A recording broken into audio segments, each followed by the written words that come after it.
It's one of the biggest regrets I have in life. When at 18, I was driving my dad's car, collected a few friends. The first thing I remember from that incident is how angry my dad would be that I destroyed his car. But that was to be the least of my concerns. It was a Thursday evening, just finished my first week in college. Had a great week, 18 years of age, leaving home, about to set off and begin creating my own life. And when I returned home, I took my dad's car for a drive, as I would often do, and collected some friends, and we went for a drive, catching up on the week, having a laugh, having some fun. And after a period of time, decided that I had to get home. My dad would be looking for his car. As I was driving back, I picked up a bit too much speed. I lost control of the car and I hit the car that was coming in the opposite direction and crash. Next thing I know, I'm in this car. My ears are deaf and ringing because of the noise of the impact. I can see smoke coming from the engine. There's powder all over the car from the airbag.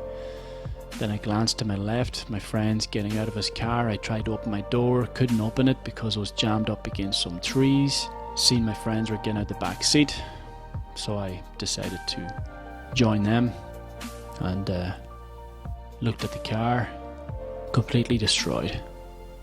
My dad is gonna fucking kill me. They were the first words out of my mouth after the impact.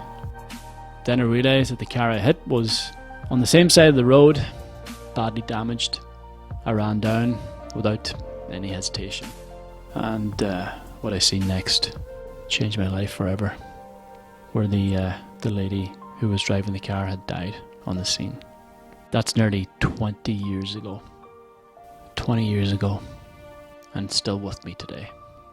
In the years that followed, I tried to suppress the pain and the guilt and the shame and the sadness that I felt over what happened. I escaped into alcohol. I was addicted to porn. I pushed away anybody who tried to get close to me, just in case they would provoke that pain within with their questioning, or whether they would actually see through me and see the level of pain that I was experiencing. I hid it so well. I was a pretty good actor as a child. I won several awards and I became an even better actor after that accident.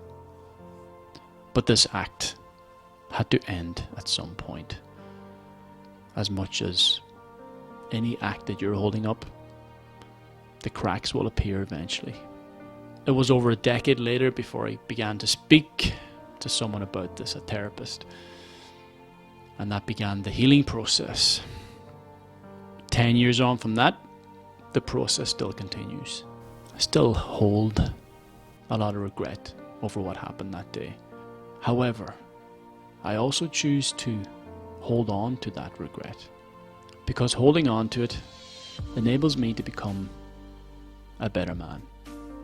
It helps me become a more compassionate, empathetic, and caring individual for the people in my life. All those videos I put in my content where it seems quite hard-hitting comes from a place of love, of care. I give a shit about people. I give a shit about the struggles and the sufferings of men out there, because I suffered so greatly myself. And the greatest thing that I had during those years were good people.